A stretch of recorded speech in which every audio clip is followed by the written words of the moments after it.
It's our last Top 5 Tuesday for a little while, and Colby is going to give you his highly requested 5 worst trades in Mariners history coming up here on the Locked On Mariners podcast. Colby, hit it.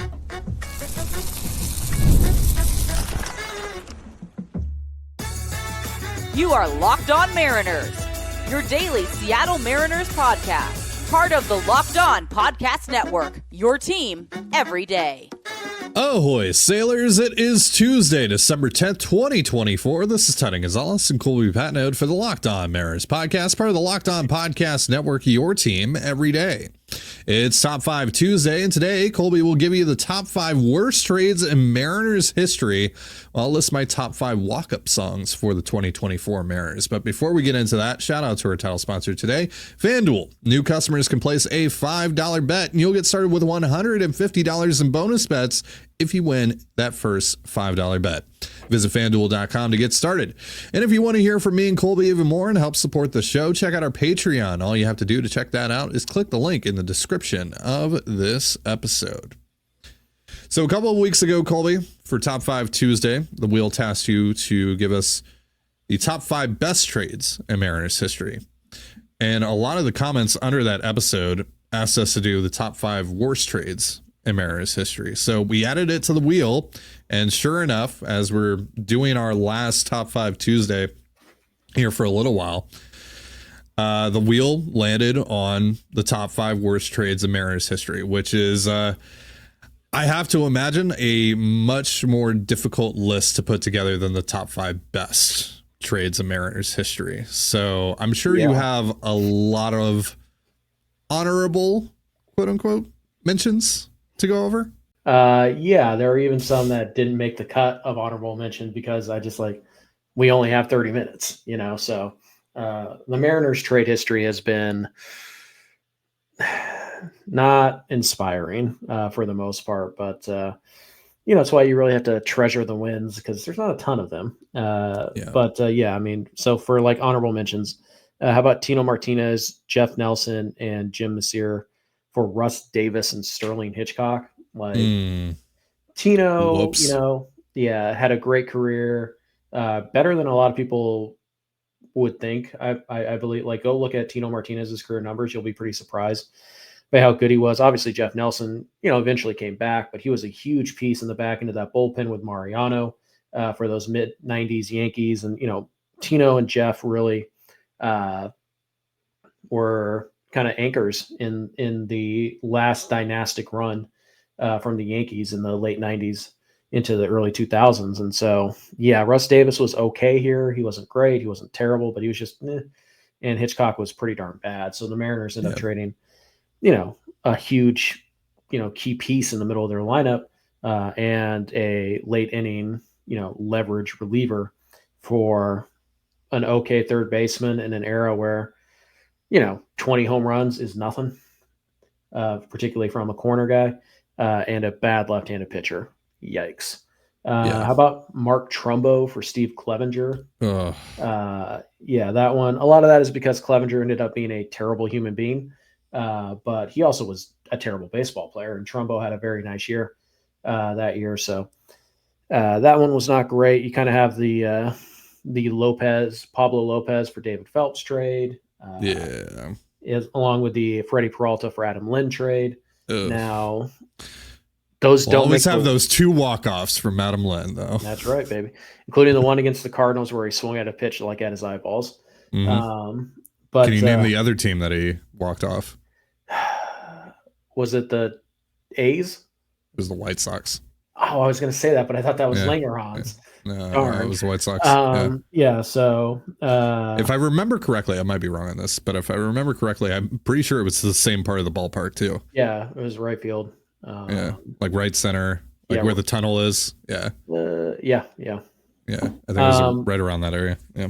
Yeah. So Pablo Lopez for Phelps and Freddie Peralta for Lynn. They don't make the official list because I did try and provide context, and it's easier to do that on the trades that I actually covered because I know where the team was at the time and all that. So but at the time, Lopez and Peralta, they were nobodies. They were in the low minors. They didn't even really show much. And didn't they trade like 3 in the Peralta deal? Didn't they trade like 3 young prospects? Were they all pitchers?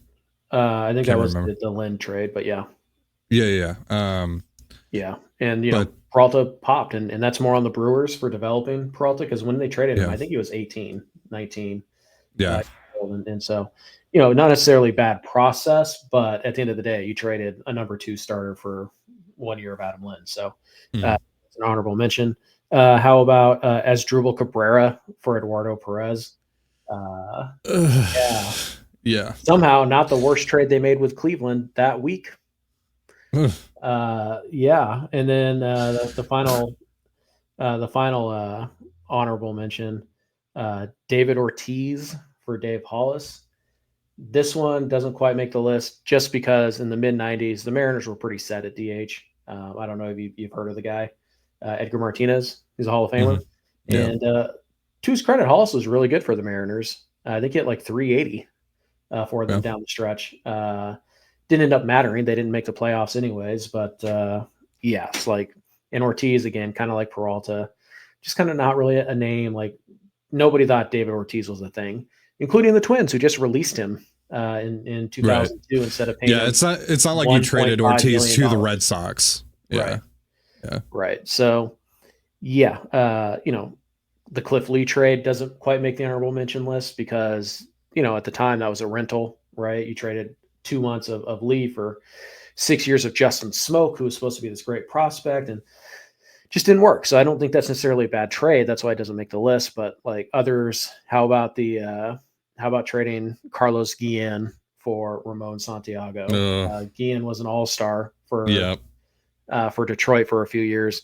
Ramon Santiago, I believe, played a total of like 30 games in 2 years for the Mariners. Gross. So I know Guillen was just kind of an average player, not really thought that highly of that 2000, 2001 Mariners run, but he was consistent and he was pretty solid, and the Mariners gave up on him too soon. So and there's probably a lot more. You guys are probably thinking of some right now that aren't even in the honorable mention list. And I'm sitting here with you going like, yep, that totally could have been in the top 5. I'm like, yeah, absolutely. So like I said, it's not been a great history for the Mariners. All right. Well, if you guys weren't depressed already after hearing all of those trades, which, I mean, you could make a top 5, top 7, however many trades you listed there out of that, and that would be more than respectable, I guess.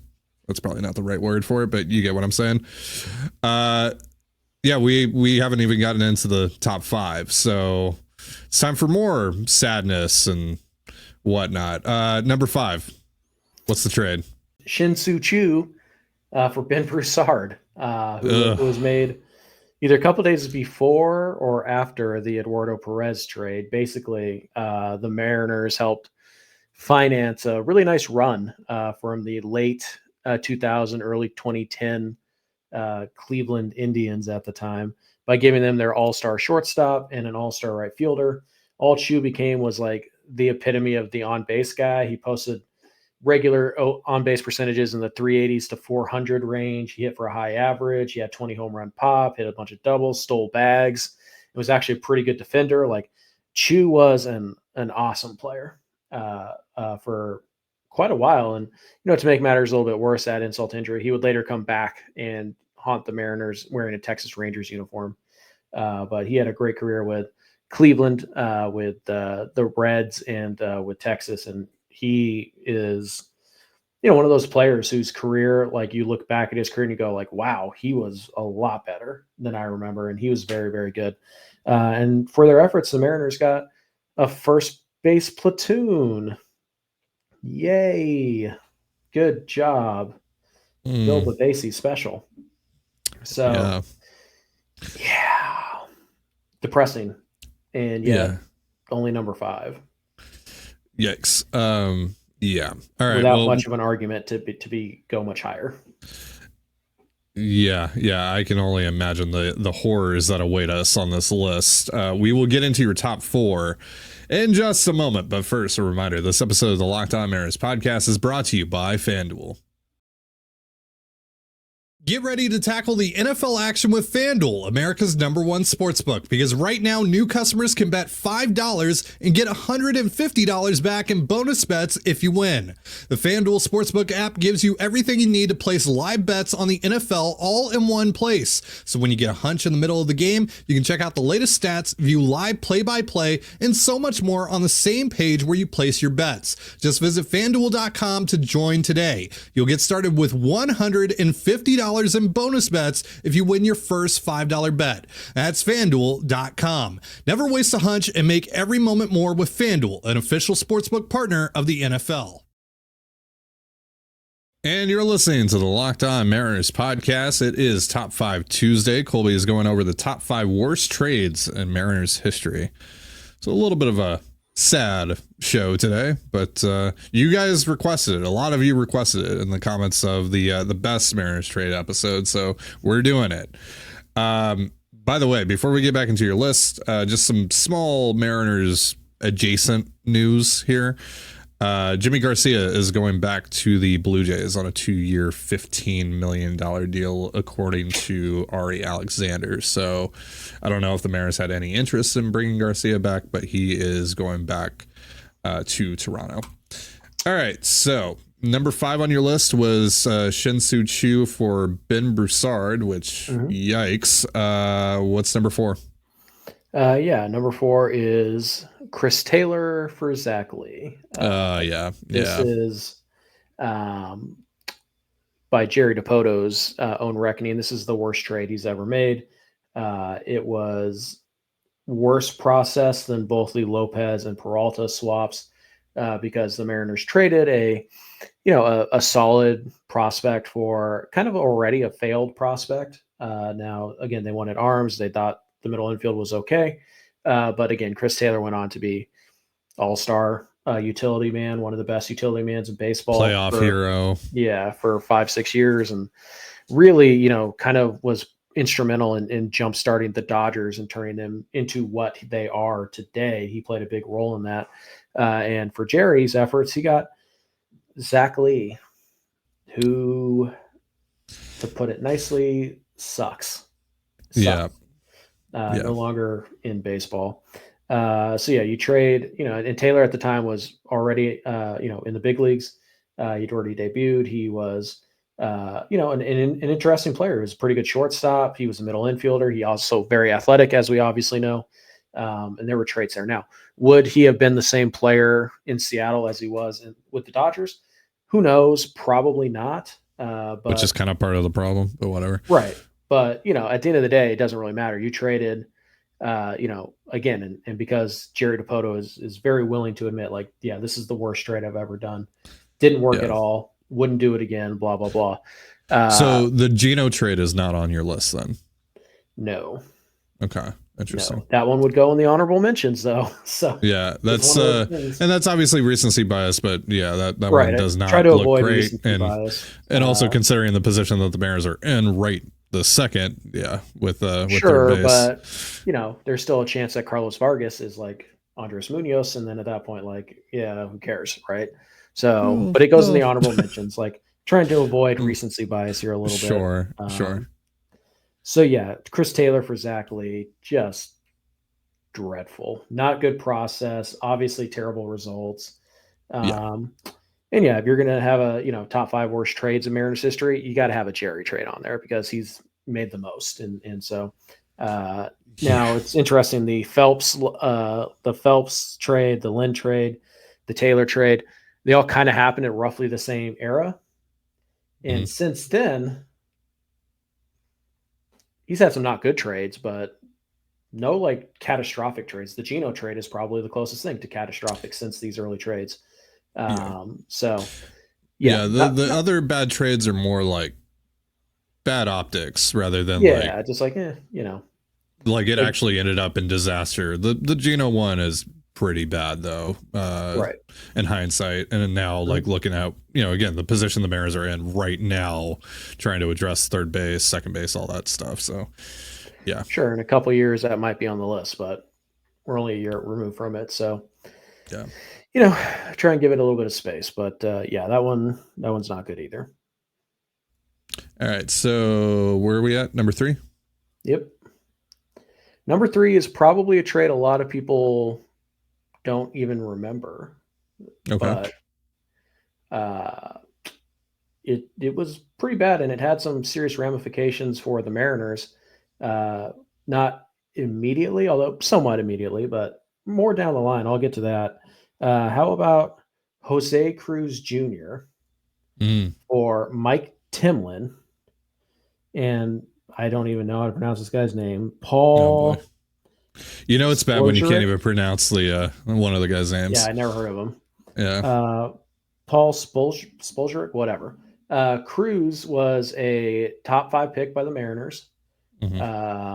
He was an elite prospect when he was traded. He had actually made his major league debut by the time he was traded, and was having a really nice year. He was in 49 games for the Mariners. He had put up a 1.6 WAR and was hitting 268, 315, 541. The 97 Mariners, they needed bullpen help desperately. They had a really good lineup, and so they decided to trade, 6 years of a player who was a first-round pick and wasn't disappointing for 2 relievers who had a couple years of club control left. Timlin was okay for the Mariners. He wasn't terrible by any stretch. The other guy, whose name I'm not even going to try to pronounce again, was awful. Basically canceled out all the value from Mike Timlin. And the reason this is on the trade, or this is on the list over some other ones, is that if you remember, the 2000 and 2001 teams, probably your best shot to win the World Series both those years. Their biggest weakness those years, left field. Yep. Jose Cruz. Could have had Juan Gonzalez to fill that hole. Yep, they could have, but they didn't. Now we go on a list of top 5 trades they didn't make. Yeah. But that's like on the top 5 what if trade list. For sure. But in 2000 and 2001, Jose Cruz averaged in those 2 seasons 258, 324, 497, 33 homers, 24 stolen bases. He was actually an above average center fielder those years. So Mike Cameron in center, Jose Cruz in left, Ichiro in right on that 2001 team.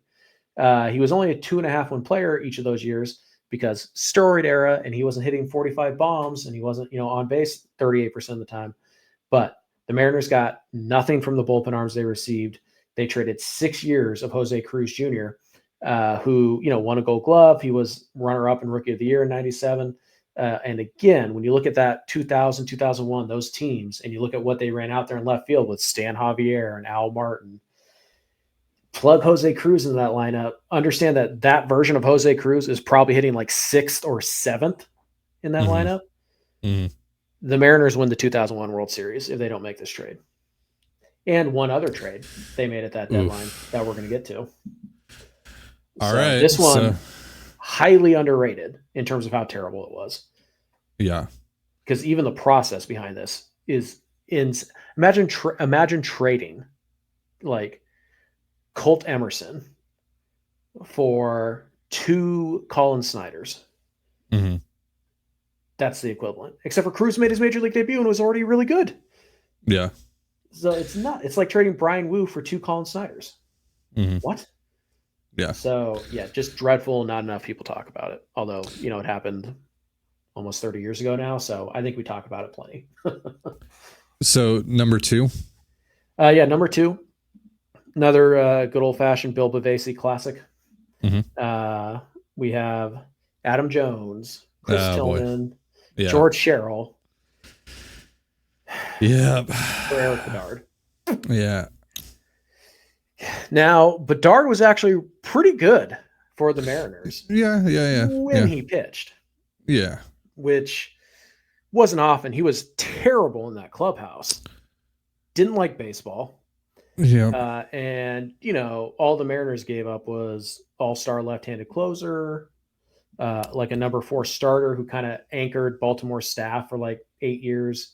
And some guy named Adam Jones, who's became like the captain of Team USA and all-star center fielder and one of the faces of baseball for a couple years. Like, not much to get Eric Bedard, who, again, when he pitched, when he took the mound, was actually pretty solid. Eric Bedard was not terrible for the Mariners. He wasn't Adam Jones. He was basically Chris Tillman. That's painful. Yeah. So yeah, that's the cautionary tale of going all in on a team that's not very good to begin with. Yeah, so. I knew it was coming, but that doesn't make it hurt any less. Yeah, I mean, like basically, I remember being in the car hearing that trade broken on the radio, and like I'm like, how old was I at the time? 12, 11? I don't know. So like I'm like, hey, cool, Eric Bedard. I know he's an all-star. That's awesome. And yeah, yikes. Yeah. Adam Jones, he would have helped, survive those 2008 to like 2013 teams.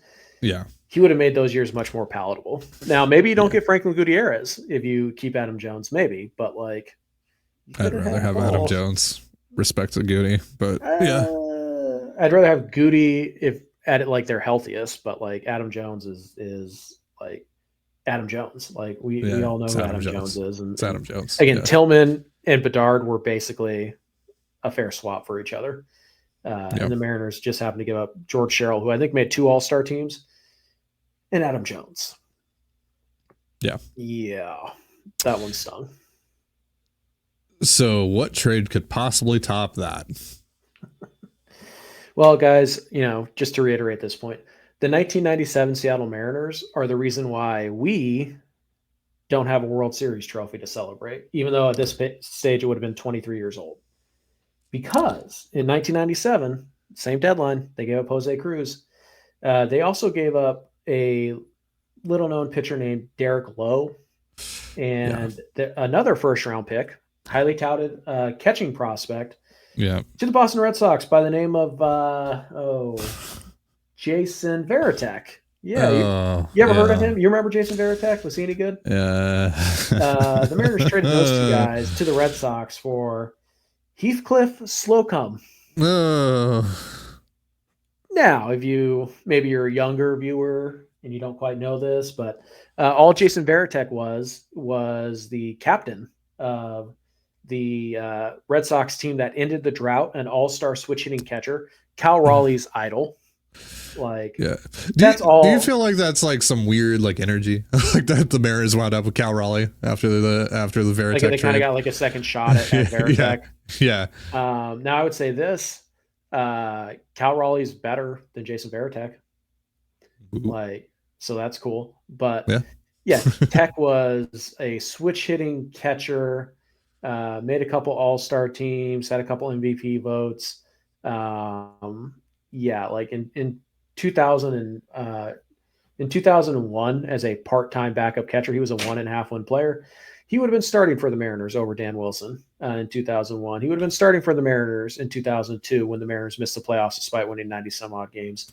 Varitek was a very good player. Derek Lowe turned out to be a very good pitcher. Had some actually huge outings in the 2004 ALCS, the comeback for Boston. So those 2 players played huge roles in turning the Red Sox around and breaking the drought. And the Mariners got Heathcliff Slocum, who is, along with Bobby Ayala, like some of the most hated players strictly for on-field performance in the history of the Seattle Mariners. So in 97. That trade deadline of 97, the Mariners, who did win the division, to be fair, they didn't make the playoffs that year. Yeah. They sacrificed to get those 3 relievers, Paul Splorjak or whatever, Mike Timlin, ironically also ended up pitching for the Red Sox, and Heathcliff Slocum to fix their bullpen. The Mariners gave up 18 years combined of Jason Varitek, Jose Cruz, and Derek Lowe. The 1997 Seattle Mariners, that deadline, cost you a World Series. Yeah, it did. Yeah. Because you take that 2001 team, add Varitek, add Lowe, add Cruz to it. Come that team wins the World Series. I might cry on this episode. So congrats, you won the division in 97. It's the only year you didn't win a playoff series. You ran into a really good Baltimore team that year, but the 97 Mariners, kind of the forgotten team. 95, obviously the first ones to do it. 2000, it was the first pre-Griffey year and all that. And it's, blah, blah, blah. You have the bunt, the suicide squeeze from Guillen. It's memorable. 2001, obviously they win. Even 2022, the big walk-off, the 14-game win streak. It's Julio. It's the new era. The 97 team, largely forgotten, despite, best year of Griffey, Edgar. You still had Randy Johnson. You still had Buhner. It's a really good team.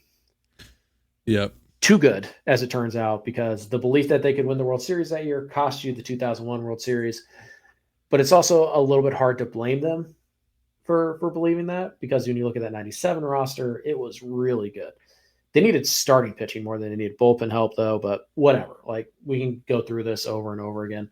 Ultimately, you want your team to be aggressive when they have a shot to win the World Series like the Mariners thought they did. But sometimes it comes back to bite you. And with the benefit of hindsight, we look at that. And although I will say trading, like 2 top 10 picks who were either in the big leagues or about to make their big league debut for relievers, not even like really good ones, feel like you should have saw that one, coming from a mile away and stayed away. But yeah. Well, that was utterly depressing. Thank you for that. If you think that Colby missed any trades, it's possible. There's been a lot of bad trades in Mariners history. Mm-hmm. Let us know in the comments below. It's awesome being a Mariners fan. I love it. Trident's up. Ha ha ha ha ha ha. All right, so it's time for my top 5 walk-up songs for the 2024 Mariners. Now, I already recorded this with Colby, but once I got to that part in the episode when I was editing, it started getting really laggy and audio was jumping around. It was kind of glitchy for about, the last 5 to 7 minutes of the recording. Apparently, StreamYard's been going through technical issues today. We got a couple of emails about that from our network. So I assume that's the cause, and hopefully this recording is fine. I mean, if you're watching it, it is. But yeah, so I'm re-recording it on my own here. Should be pretty quick. This is a pretty quick list. But top 5 walk-up songs. Now, bear in mind, I haven't gone to a Mariners home game since 2008. So I have no clue how any of these songs work in T-Mobile Park. So I'm kind of having to use my imagination outside of, hearing the songs play through the TV broadcast. I'm also only using hitter walk-up songs. I'm not using reliever run-out songs or starting pitcher warm-up songs, just strictly hitter walk-up songs.